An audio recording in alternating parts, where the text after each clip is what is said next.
In the spring of 2022, a software engineer from San Francisco packed everything he owned into a moving truck and drove to Texas. He had been working remotely for 2 years, and his company had made it permanent. His rent in the Bay Area was $4,200 a month for a one-bedroom apartment.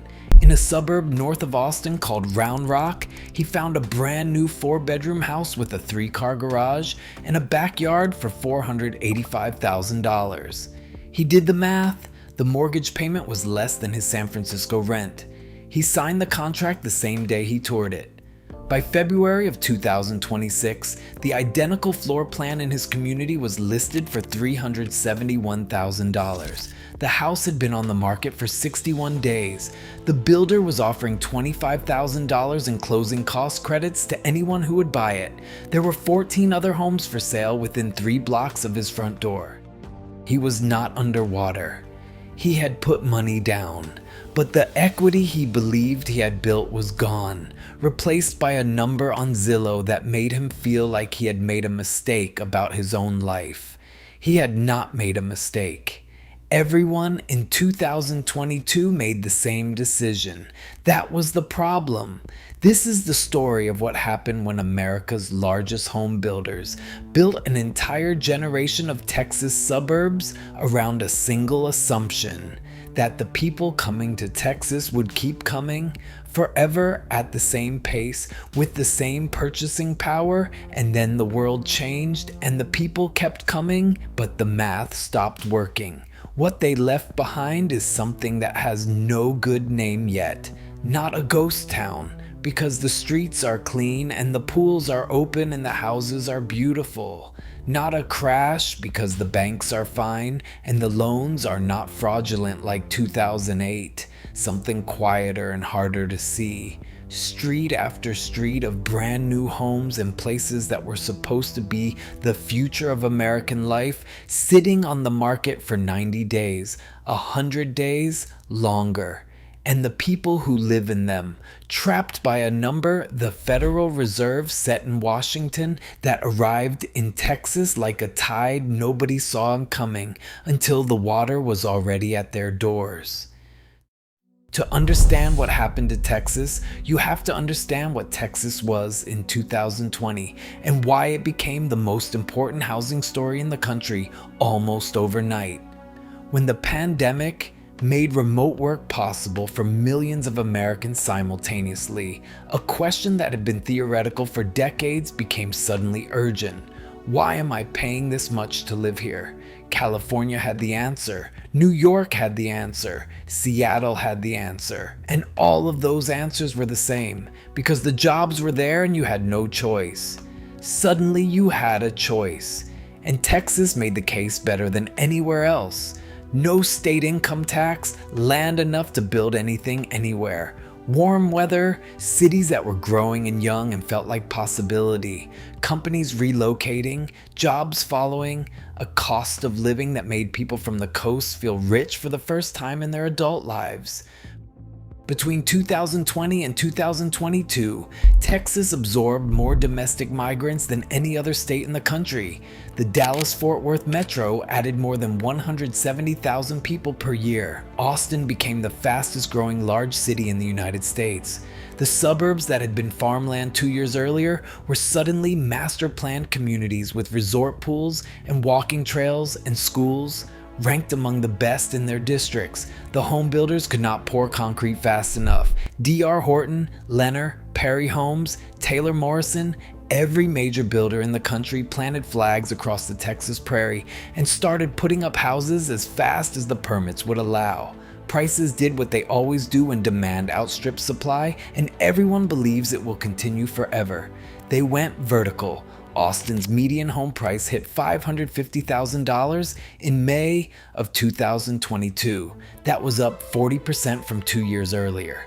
In the outer suburbs of Dallas, lots that had sold for $80,000 in 2019 were going for $180,000. In Frisco and McKinney and Prosper, buyers were camping overnight outside model homes to get a contract on a house that had not been built yet. In Celina, a city that barely existed as a suburb 5 years before. Entire neighborhoods appeared in the time it takes to finish a school year. That was the peak, and nobody knew it was the peak until it was already over. In the summer of 2022, the Federal Reserve began raising interest rates to fight inflation. Mortgage rates went from around 3% to over 7% inside of a single year.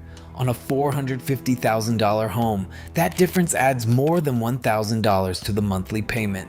The math that had made Texas irresistible stopped making sense in a single quarter. The buyers slowed.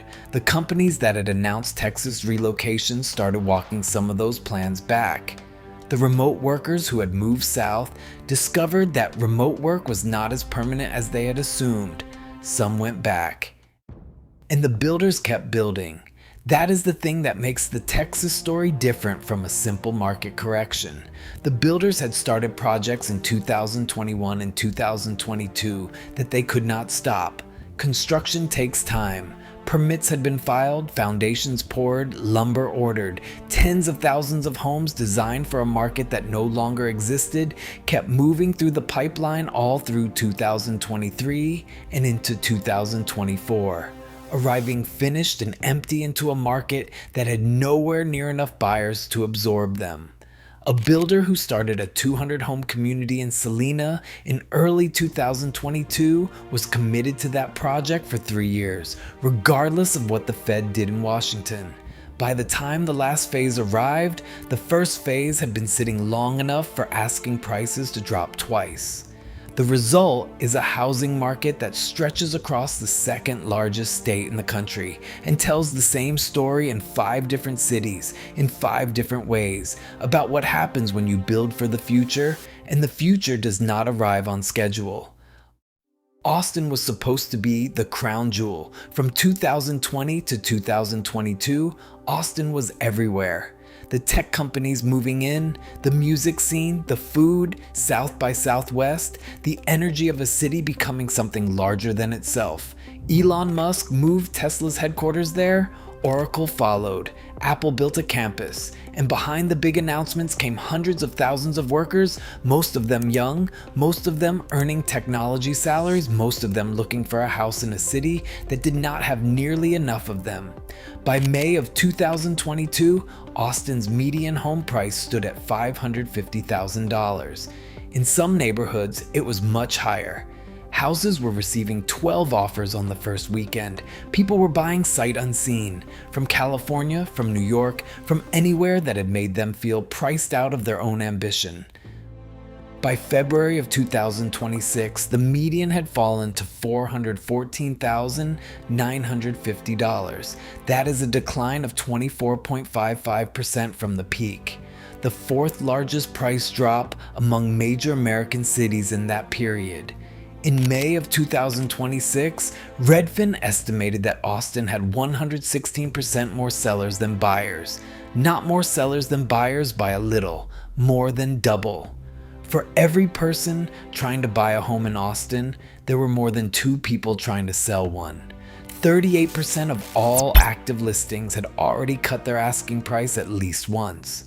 The outer suburbs took the worst of it.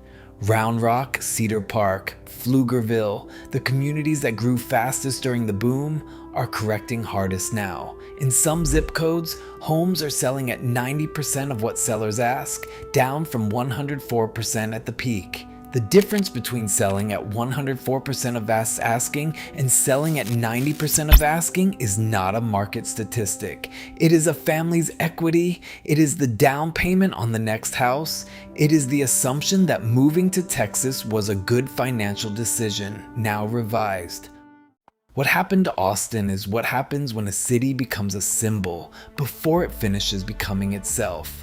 The tech workers came because the companies came because the incentives were real.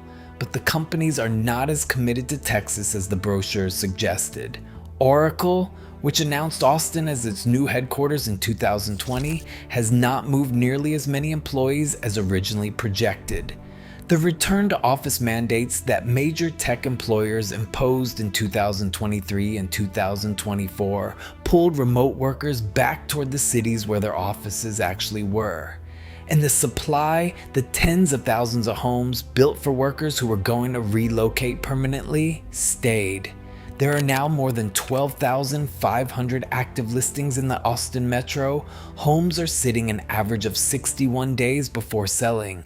38% of listings have already been reduced at least once. The builders who are still completing projects in the outer suburbs are offering rate buy-downs to 3.25% for the first 5 years of the loan, a subsidy that costs them real money, because without that subsidy, the monthly payment is too high for too many buyers and the house will sit. The software engineer from San Francisco is still in Round Rock. He will be for a while. Analysts project Austin prices will not return to their May 2022 peak until approximately 2032. That is 6 years of waiting, 6 years of making mortgage payments on a house worth less than you paid for it, in a suburb that is more crowded with for sale signs than with neighbors.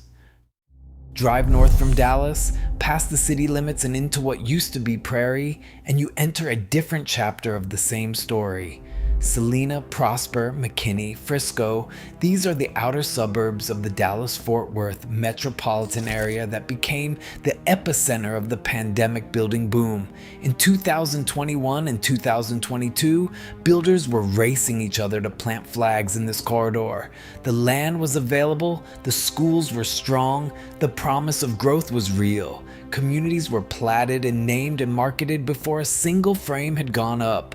Building permits for single-family homes in McKinney fell 65% between January 2022 and January 2023.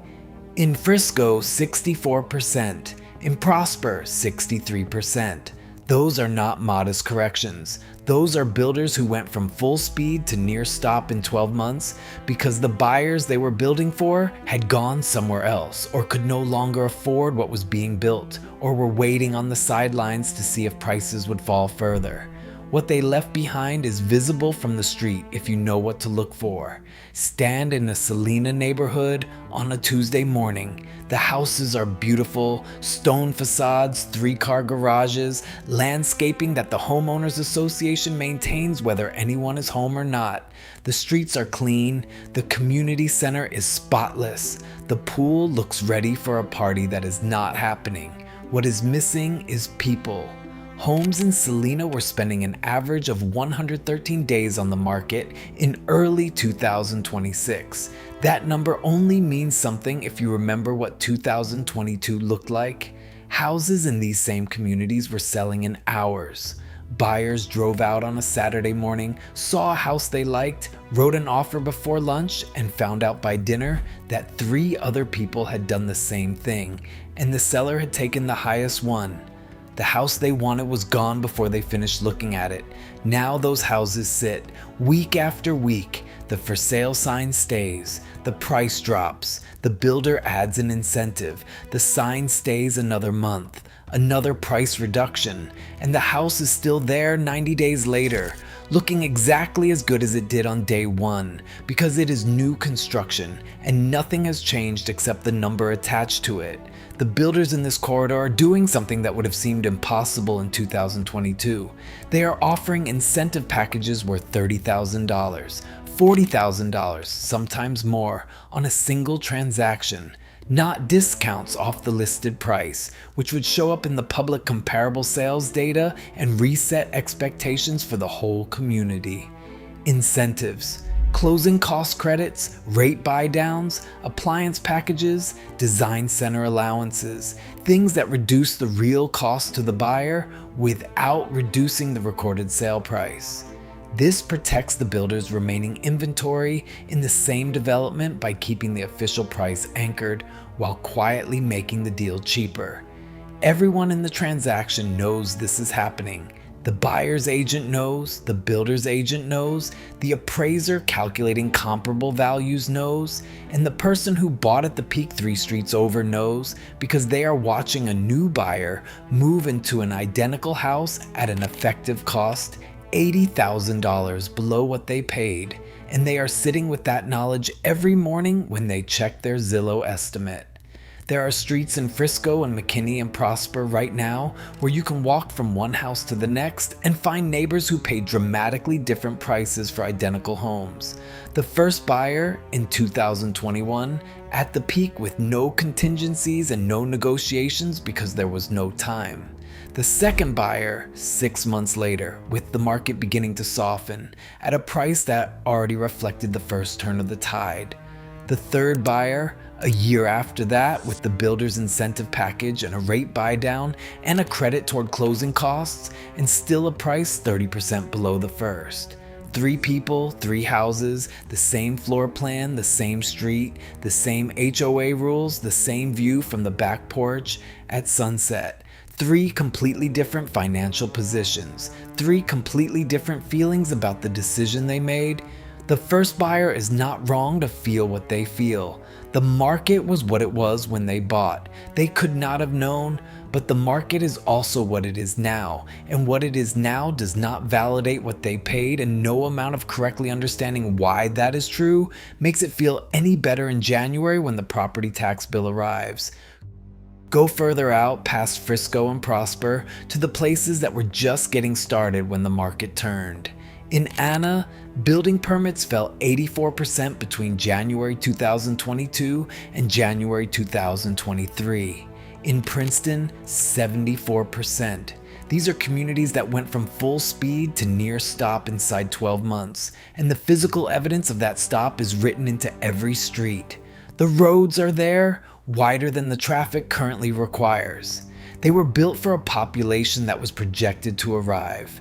The entrances to subdivisions are gated and landscaped, with monument signs announcing community names that exist on paper and in the model home, but not yet in the daily life of enough people to make them feel inhabited.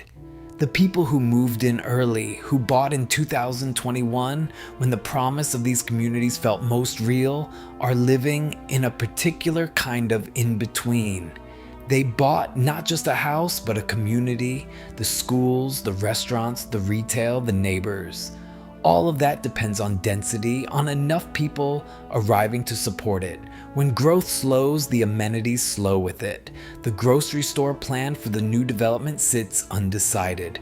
The restaurant that was supposed to open waits to see if there are enough customers to justify the lease. One homeowner in Princeton described it as living inside a set that has not been finished. Everything is in place, the backdrop is there, the props are arranged, but the other actors have not shown up yet, and the ones who have are paying very different prices for the same houses on the same street, because the person next door bought 6 months later and got the builder's incentive and paid $75,000 less for an identical floor plan. They share the same homeowners association, the same street address, the same view from the back porch. They do not share the same relationship to the investment they made. In Houston, the story looks different on the surface, but the machinery underneath is the same. Houston is the most affordable of the major Texas metros. Median home prices sit around $307,000, manageable in ways that Austin and Dallas are not for many buyers. The city did not experience the same vertical price spike during the pandemic because it had more land, more builders, and a more diversified economy that did not become as dependent on the remote work migration wave as Austin. But Houston has its own version of the problem. In Katy and Cypress, the suburban corridors, northwest of downtown, builders are offering $15,000 to $20,000 in incentives plus permanent mortgage rate buydowns that bring the effective rate below 6%. In Spring and Richmond, resale listings are sitting 45 days or longer as buyers pivot toward the builder deals. A Redfin agent in Houston said it plainly in the fall of 2025. Builders are desperate to sell. For the first time in recorded American real estate history, brand new homes in Houston are selling for less than comparable used ones. Not less in the sense of a small discount, less in the sense that the median new construction price has dipped below the median resale price in several submarkets. A 2024 house costs less per month than a 2014 house on the same street because the builder bought the rate down and threw in the closing costs and gave you the appliances, and the 2014 seller is locked into a price that made sense when there was no competition, and now there is nothing but competition. This has never happened before. New homes have always carried a premium over resale. The premium exists because new homes are new. They have no wear, no deferred maintenance, no unknown history, no prior owner's decisions baked into the walls. Buyers have historically paid for that newness. When the premium inverts, something fundamental has changed about the market. And the something that changed is that builders overbuilt for a future that did not arrive fast enough, and they are now competing against each other and against every resale listing in the city with tools that individual homeowners cannot match. The individual homeowner cannot buy down the buyer's mortgage rate. They cannot offer $20,000 in closing cost credits without actually losing $20,000 they do not have. They cannot reduce their price to builder levels because their price is not their profit. It is their equity, their retirement, the money they need to buy the next place they are going to live. So they hold. And the builder's inventory moves slowly, and the resale inventory sits also slowly, and the market grinds forward at a pace that feels to everyone inside it like something between stagnation and slow defeat. Then there is San Antonio, which tells a quieter version of the same story. San Antonio did not boom the way Austin boomed. It grew steadily, attracted by its military economy and its relative affordability. And it avoided the worst of the peak era speculation because its prices never rose to the levels that made Austin and Dallas visible as investment targets. The median home price in San Antonio in 2026 sits around $295,000. By Texas standards, that is still attainable. But even San Antonio, which did almost everything right during the pandemic years, is living with the consequences of what the Texas market became. Active listings are up 12 to 18% year over year. Homes are spending 99 days on the market on average, a 13% increase from last year. The San Antonio Board of Realtors recorded the sharpest inventory surge of any Texas metro in the spring of 2026, with new listings jumping 39% from February to March. The luxury market above $400,000 is sitting with 6 or more months of supply, meaning that if no new homes were listed today, it would take half a year to sell everything that is already available. The military installations that anchor San Antonio's economy, Fort Sam Houston, Lackland Air Force Base, Randolph, Brooks, create a steady baseline of demand that other Texas cities do not have. Military families rotate in and out on predictable schedules, needing housing when they arrive and leaving it when they go. That demand floor is real, and it has kept San Antonio from experiencing the sharpest corrections that Austin absorbed. But it cannot fully absorb the inventory that builders added during the boom years in anticipation of a migration wave that hit San Antonio at a lower volume than anyone projected. What happened to San Antonio is what happens to the affordable part of any market when the expensive part of the same market starts discounting. The buyers who would have stretched their budget toward Austin or Dallas, who would have taken on more house in a more expensive city because the pandemic told them values only go up, are now in San Antonio looking at the inventory and taking their time. They have options, they have negotiating room, they do not feel the urgency that drove every transaction in 2021. And that patience, that deliberateness is what a functioning housing market is supposed to look like, except that it feels to the people who bought in the middle of the urgency and are still paying for it like the rules changed after they made their bet.